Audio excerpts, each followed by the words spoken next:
Thank you, Larry. Hello, everyone. We're going to get onto the internet pretty quickly. So what I'd really like you to do straight away is get your devices out, get logged on, make sure you're on the web, and in a second I shall direct you as what to do next. But while you're just doing that, I want to disclose something.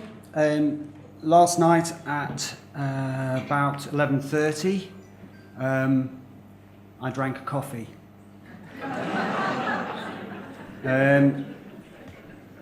I got back to my hotel about midnight, a bit anxious about today, and so I opened up my computer.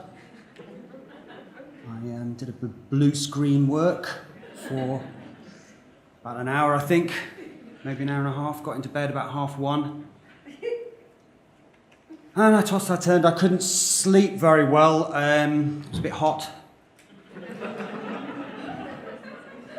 So, I struggled for a lot of sleep. I did eventually get up a bit earlier than I intended. My glass of water was empty.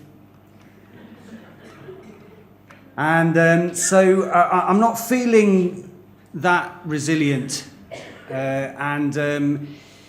My neuroscientist, Shane, thinks that, I might have a lot of anxiety and stress. And so I'd like to ask you for, your consideration today. If I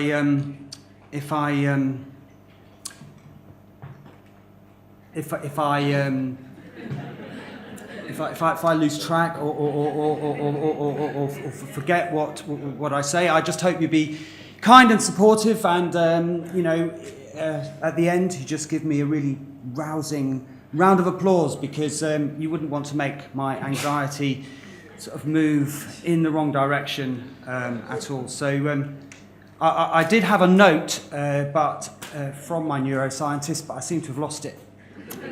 So yeah. Okay, seriously though, I've had a great couple of days actually. It's good to see so many lovely faces. So it's a really warm conference. I've really enjoyed coming here over the years. It's always new and exciting, and there's always new things, new innovative things that are tried. In fact, a couple of years ago, I was here, and they tried to have a real kind of formal debate in the old style, traditional. I can see them now saying, let's have a debate. Yes, that'll be good. That'll be different. That'll be something else. Who can we get to do that? What daft idiot can we get to do that? Yeah, it was me. So I said, yeah, okay, I'll do it. Yeah, I'll do it. And I went along. I don't know how many of you might have been there for that debate, but it was a full-on debate. Disability services in the UDL world of the future, would they still exist? I had to propose that. So I did. I got up, I ranted and I raved. 15 minutes, I gave it my all. I think it was the most one-sided debate of all time, because my opponent got up. I was braced for the onslaught, and she said, well, I kind of agree with Paddy, actually. And then spent 20 minutes talking about something else. So innovations don't always work, but I did win. I did win the debate. So I think this year what they've done is they've decided to make me do the whole debate myself. So this Diagnostic Tools, do we need them and should we use them, is actually a debate that I'm going to have with you, but I'm going to take both sides, evenly balanced. I'm not supposed to answer the question, so we'll see where we get to at the end, and that's part of the reason for the electronic devices, because I'm going to ask you that question and see where you stand. But before I do that, I just want to very quickly explain Paddy Turner, Chair. Paddy, and I'm not Irish, Turner. I'd like to just point that out, because that's the question I get asked more often than not. My name's Paddy. Oh, you must be Irish. No, I'm not Irish. I'm not. I'm English. I think my great-grandfather on my father's side is Irish. Was Irish. So I do have some Irish blood, which I'm very proud of. So I'm chair of the National Association of Disability Practitioners. I have been chair for about 6 years. This is my final year. It's been a great honour. NADP in the UK represents about 1,500 members from right across most disability services across all the UK universities and further education colleges, and quite a few inclusion practitioners as well. So quite a broad membership, and it's something that I do in my spare time, whilst my full-time paid employment is as an education developer at Sheffield Hallam University. But I didn't start there. That's many careers. I started at Sheffield Hallam as an interpreter and ran the deaf service there in 1998 through the 2000s, and developed and ran the disability service.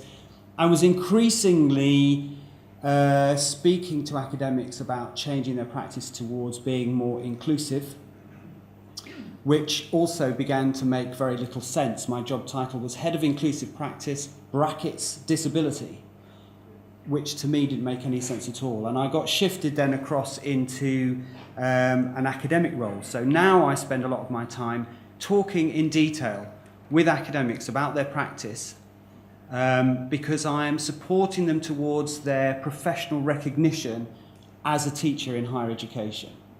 And that's a very privileged position to be in.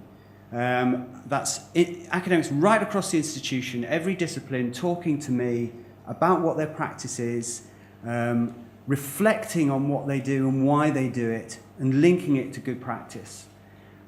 So I've got quite an insight, actually, into the perceptions and the motivations of academic teaching staff, which helps me in my role within NADP and helps me within my role in terms of trying to be the UDL guy at Sheffield Hallam.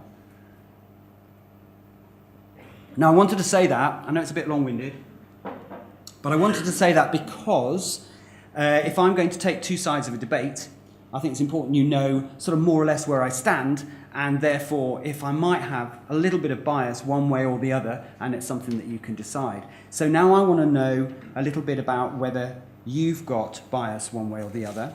So we're going to have a little fun with Kahoot. I don't know if you've used this before, but if you just type Kahoot or kahoot.it into your search engine and just click on it and load it, you should get a screen that's roughly similar to this, a sort of big red or changing coloured blank screen with Kahoot and an exclamation mark, and then game pin, and then enter. So in a minute, I'm going to let you know what the game pin is. When you put that number in, you'll be asked to enter your nickname. You can write any name you like, and we can have a little bit of fun as we see them emerge on the board. No one will know who is sending their answer in. And when you answer the questions that we will be asked, they are unattributable. So it's a completely anonymised thing. We'll just get an idea of what you as an audience think of this question. But before we answer the question, I think we should just have a little bit of an idea about what, and shared idea of what the question actually means. So I just want to break it down a very tiny bit. Diagnostic tools, do we need them and should we use them? So I'm talking about diagnosis within the context of higher education, and the we in the question is the university and those working within that context. Okay, so that's the we of the question. But also diagnostic tools. I'm not really talking specifically about different tools. I'm not going to break down tools of diagnosis. I have no expertise in that area. I don't think it's useful to do that. What I'm really talking about is diagnosis. And I've got two definitions here. And I think they're quite interesting just because they cover two sides of how we might approach this, or how I might approach it. Diagnosis, the discovery and naming of what is wrong with someone who is ill or with something that is not working properly. Okay, so that's a diagnosis. Also, though, we have diagnosis that is a thorough analysis of facts or problems in order to gain understanding and aid future planning. So that seems to be a little softer and a little something. Okay, so what I'd like you to do now is, Marlo, if you could click on, so that's your game pin. If If you could type that in, and then as soon as you've done that, you get the option to put in your name. So any nickname would be good. Liz, clown, oh nice. Here we go, they're coming flying in. Thomas Moore, wow, somebody typed quickly. Wow, okay. Whoa, yo, this is good. How many people in the audience? We don't know, do we? Do you know Larry? No?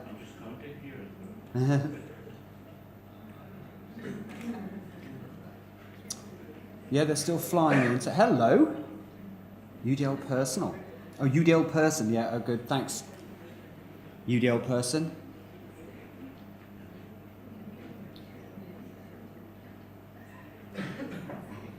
Okay, is anyone sort of desperate to play who hasn't had a chance yet? Okay. Anyone want me to wait a bit longer?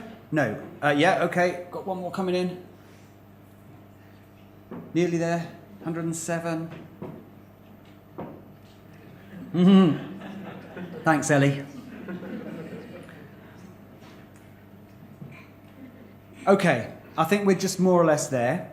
So, yep, Marlo, if you could go for it. Oh, well done, Elephant. Number 110 got in just at the last minute. Let's go. So, are you ready for this question? Normally, there is the most ridiculous music over this, by the way. Diagnostic tools, do we need them? Should we use them? So, you've got a minute to answer this. The red or triangle is yes, absolutely no doubt we do.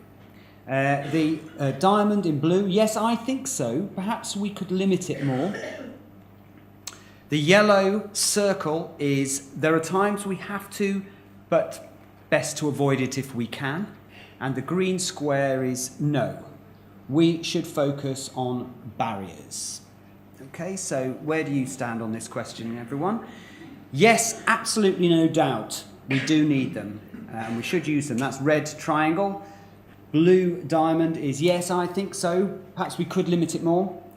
Yellow circle, there are times we have to, but best to avoid it if we can. And green square, no, we should focus on barriers. Got 10 seconds left, we're nearly there. 8 seconds, come on, make your choice. You've got 4 seconds, click it, bash it, smash it. We're nearly there. Oh, I think maybe one person didn't quite make it. Okay, so here's the answer. I was going to write this down. I've lost my pen. 13, yes, absolutely, no doubt. Okay. 32, yes, I think so, but perhaps we could limit it more. 41, there are times we have to, but best to avoid it if we can. Okay. And 23, no, we should focus on barriers.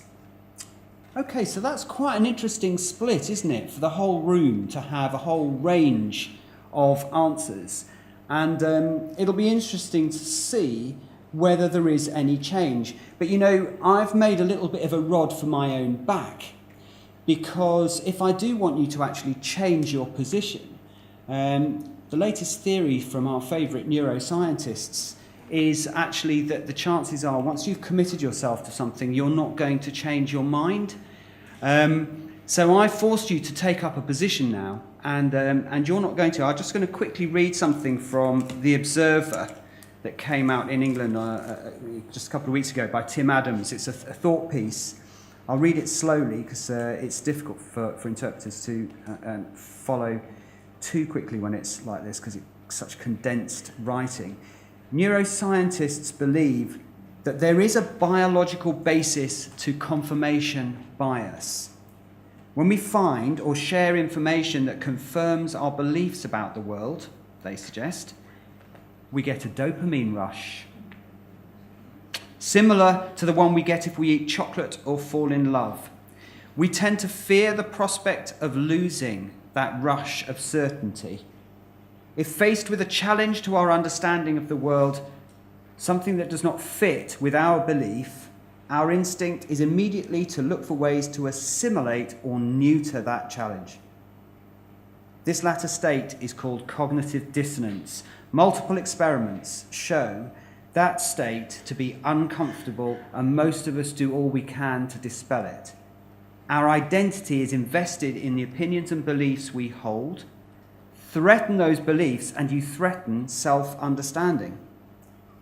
The larger the discrepancy, the greater the potential embarrassment in acknowledging that we were wrong and everyone else was right about an issue.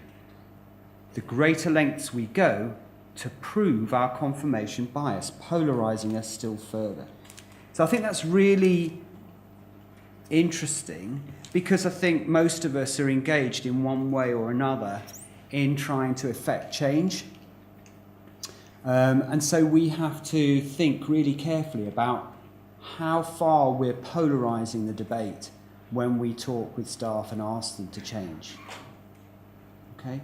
So, okay. Can we go back to my slides, please, Murdo? Thank you. Right, so you're not going to change your mind anyway. It doesn't really matter. But what I'm going to do is I'm going to go through these stakeholders. These are just the stakeholders that I came up with in no particular order.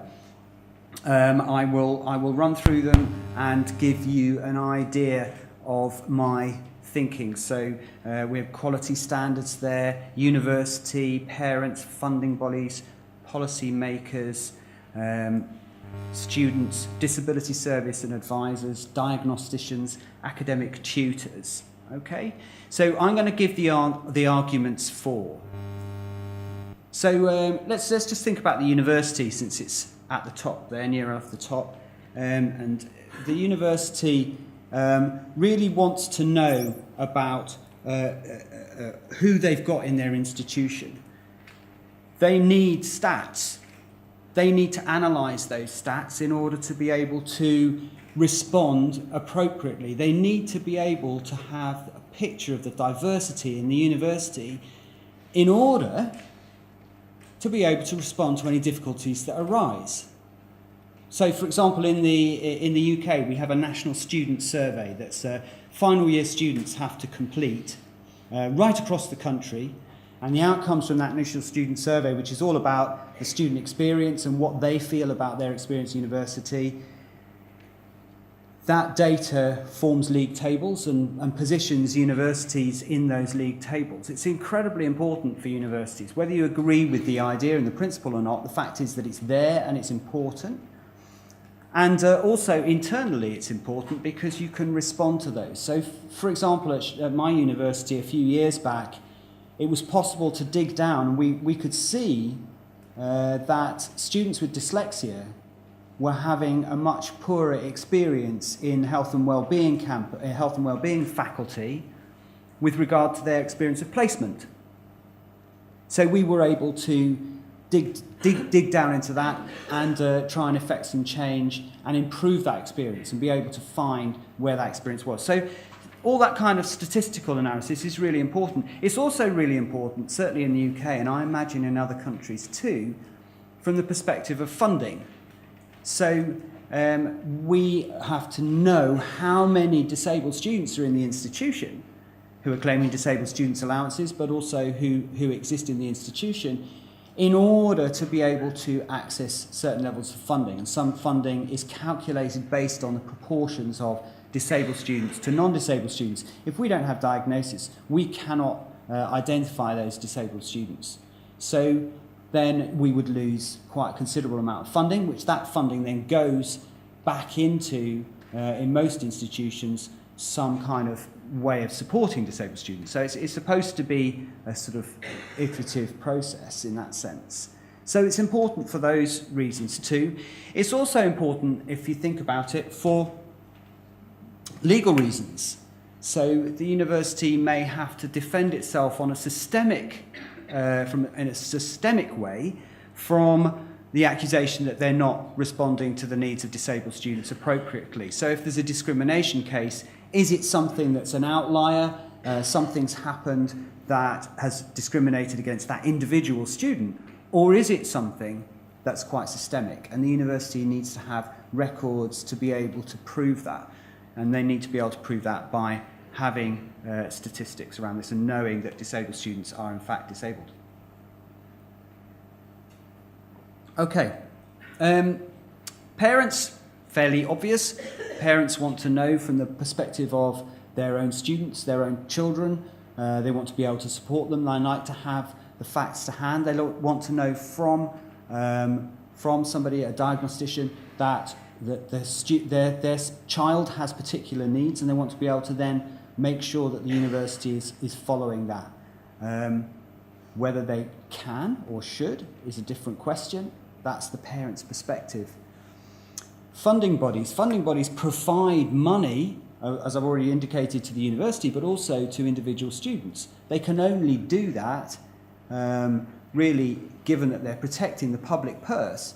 They're providing money to students to support them within their higher education context. Then they need to know that they are spending that money on the appropriate students and not spending it on somebody who may be pretending to be disabled or may not be sufficiently disabled to warrant a label and therefore doesn't come under the funding criteria. So they have particular needs that they have to make sure that they're following, and they can be criticised quite significantly if they're spending the public purse without following those rules. So it's very, very important from that perspective. Policymakers, they need to know statistically, again, on a global level, on a national level, what's happening to disabled students and where to target perhaps funding, where to target the needs of disabled students on a national basis across the university sector or the further education sector to make sure that enough funding is going in, to make sure that they are ensuring that the disabled student experience is good. So they need to have a clear understanding of who is disabled and who is not in order to be able to do that. So really quite important stuff there. Quality standards. Excuse me. Quality standards. Quality standards and academic standards, are at risk if a student is accessing support or accessing changes to the curriculum or specific targeted reasonable adjustments that are not appropriately supplied to that person. So if they're not clearly identified as disabled through a diagnosis, then we're impacted and they're given particular support, or they are given extra time in an exam without that diagnosis, then that's going to affect the academic standards, the quality standards that exist in the institution. It's going to undermine them because anyone can just pretend to be or get given because they seem to have a difficulty some kind of recommendation. That is going to impact on what is fair and what is good practice across the institution. So academic quality standards will quite often within a university demand, before they make any kind of adjustment, that it's on record that student has an official diagnosis. And of course that is perfectly reasonable.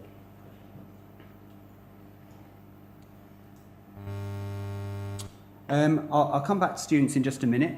Our own little area, it's only tiny, but the disability service and the advisors working in disability services. This is a critical area for us. It's a critical area all round, and we work incredibly hard.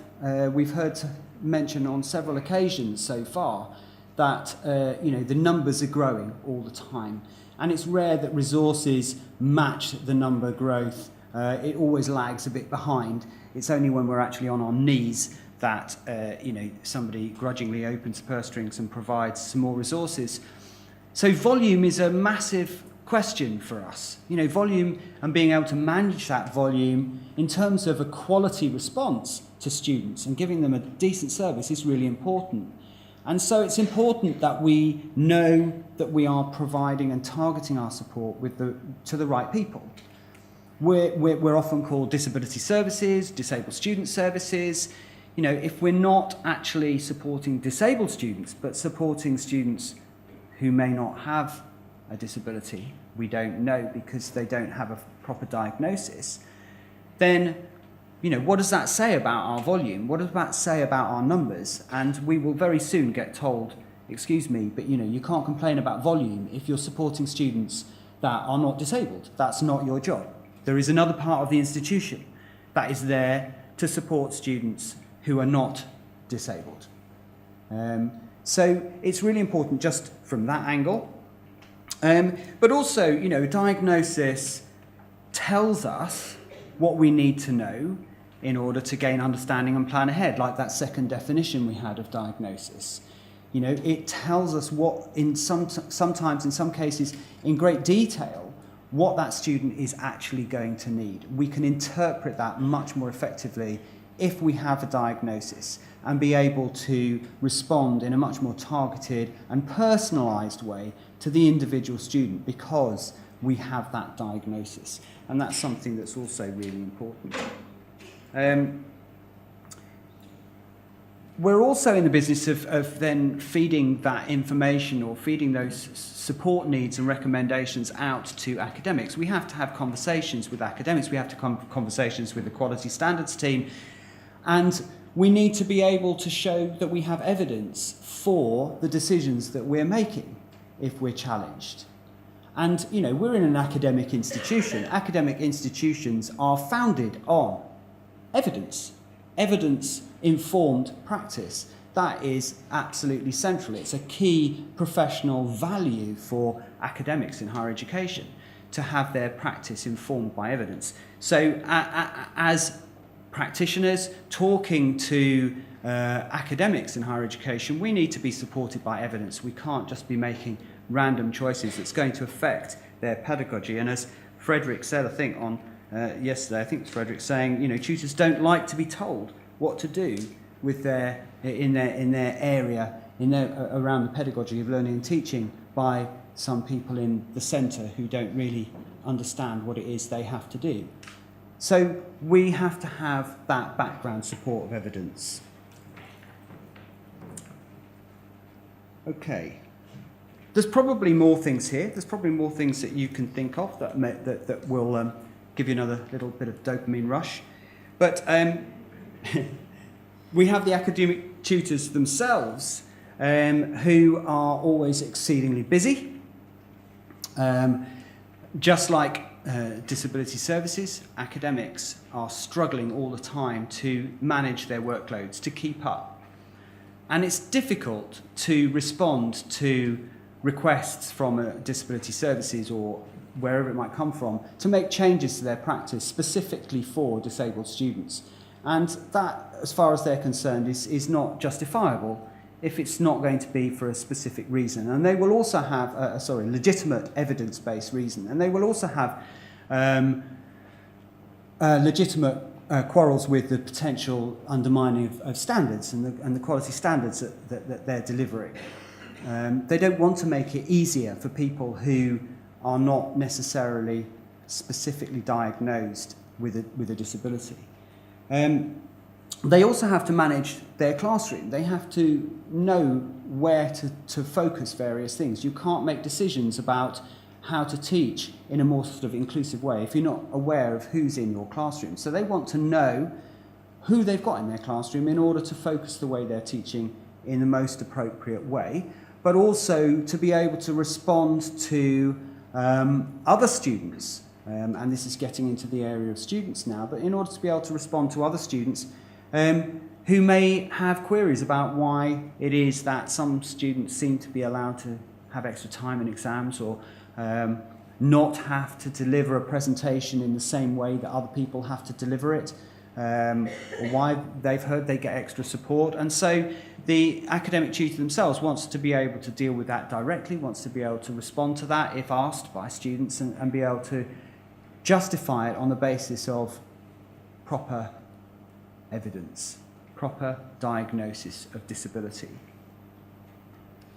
Diagnosticians, that's an interesting one. I don't know how it is in other areas of the world, but certainly in the UK, we have a lot of diagnosticians actually employed by universities, particularly around specific learning difficulties, providing a diagnostic service for students who might discover or have identified the potential for an SPLD of some sort. So they have very strong opinions about the importance of that and the value that has for students in terms of their own identity and understanding, gaining an experience of their own background and an understanding of the difficulties that they might have experienced themselves.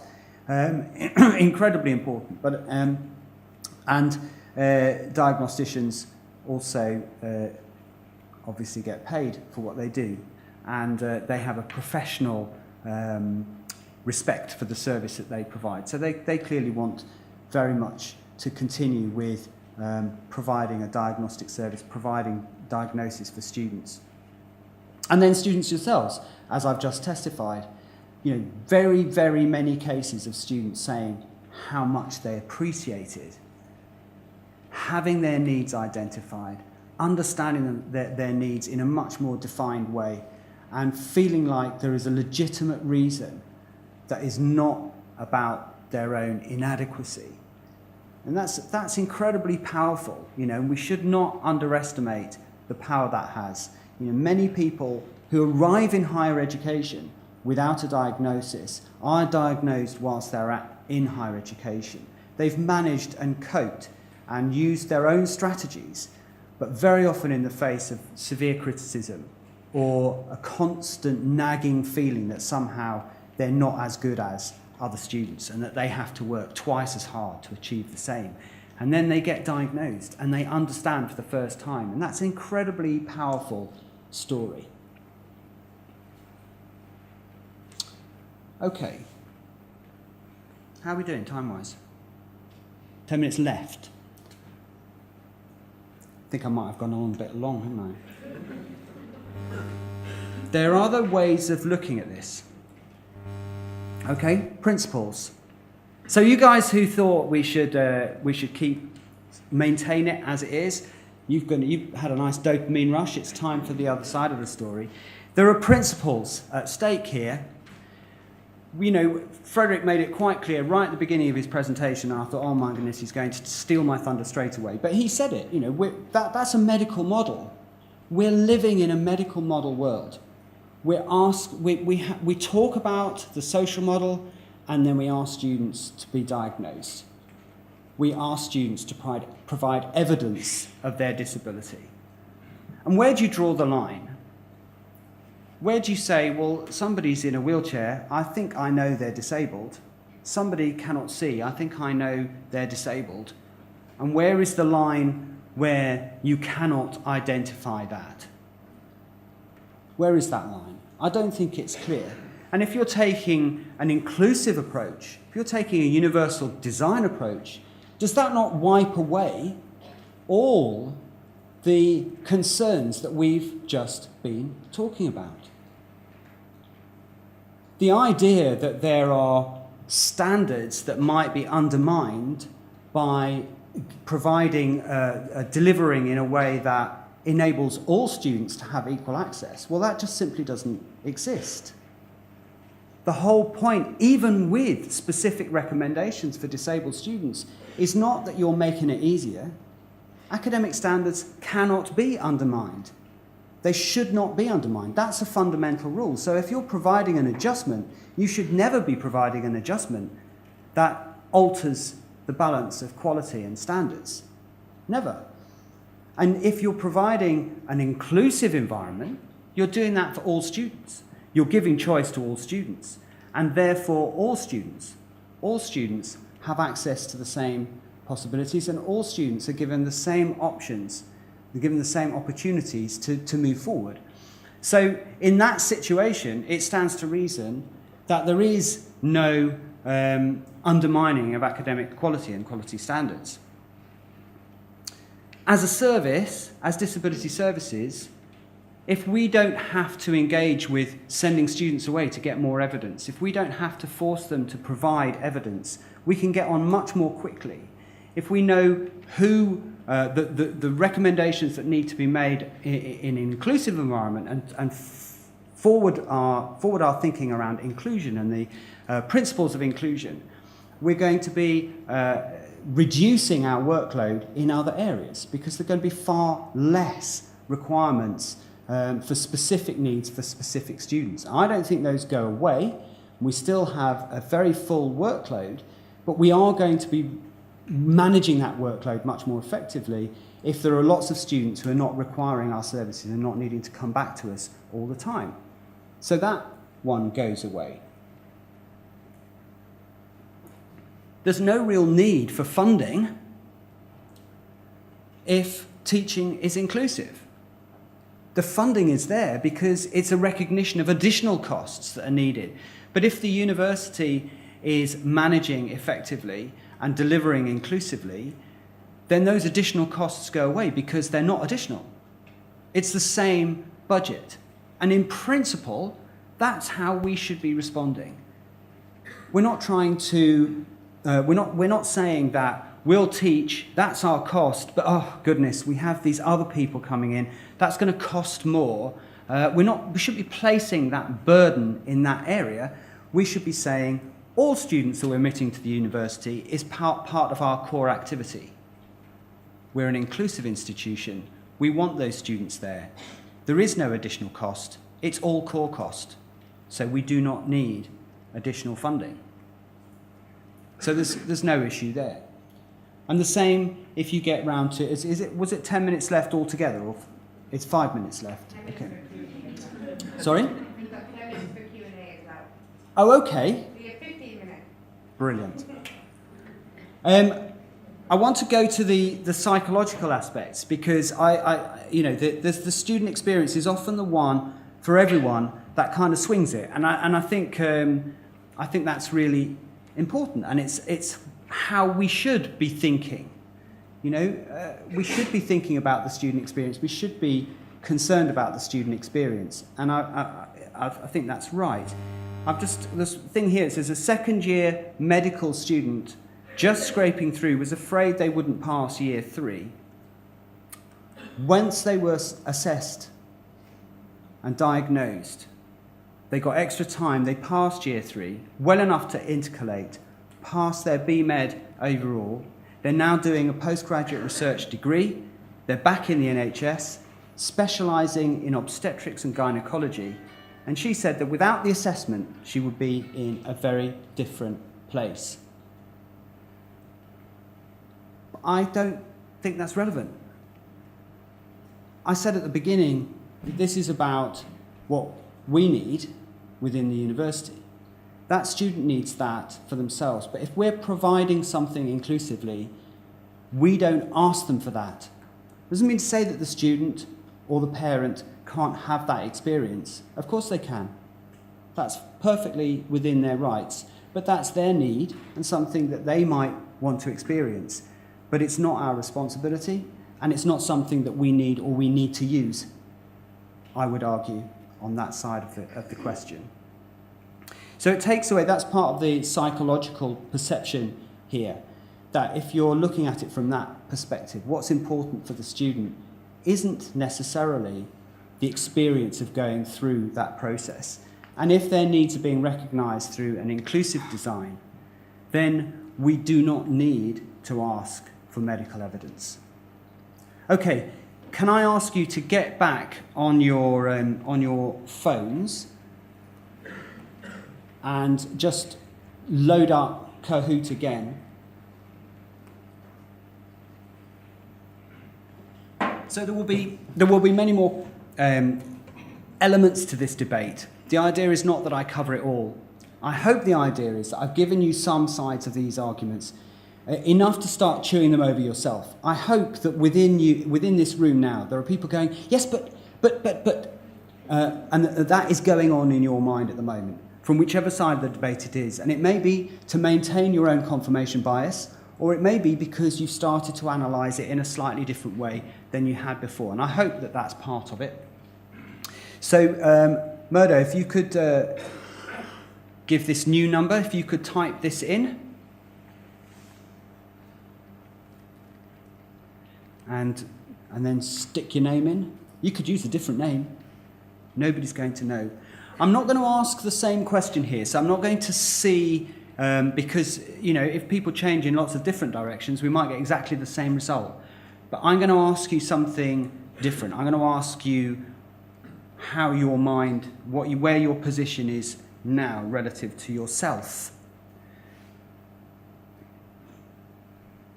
So just have a think about whether your mind has moved on a bit or not. We got to 110 last time, so I'm hoping we can hit the same numbers this. And then we'll go to questions. Nearly there? This is a very, very inclusive tool, by the way. It's a really good one to have. I know you should normally check whether everyone's got access to the original, to the equipment. Okay, I think we're ready, Modo, but it is a very inclusive tool. You ready? I turned the sound down because there's a really annoying tune that goes over this. Have you changed your position on the need for diagnostic tools? So red triangle, yes, I've changed my position. Blue diamond, I wasn't sure before and I'm still unsure. Yellow circle, I wasn't sure before, but now I am. And green square, nah, I haven't changed my position. I still believe what I believe. So, yes, I've changed my position is the red triangle. Blue diamond, I wasn't sure before and I'm still unsure. The yellow circle is I wasn't sure before, but now I am sure. And the green square is no, I haven't changed my position. So this is just for interest, really, to see whether the debate is ready to be taken on, whether this is a real elephant or not. You have 7 seconds, you're the last person to get your answer in. Oh, brilliant. Okay, we're away. So 58 here haven't changed their position at all, which is fine. 32 wasn't sure before, but still unsure. So they haven't actually changed their position, but there's still plenty of questions to be answered. 9 people have changed their position. Well, I'm proud of that. I think that's good news. And 11 are now sure, but they weren't before. So there has been some change there. So what's that? 20? It's about 20%. 18% of people have actually moved into a different area from where they were before. Well, I hope that's a positive thing, but that's something that I hope enables you now to have a debate around this issue a little bit further. I hope you've gained something, and I'm open for questions.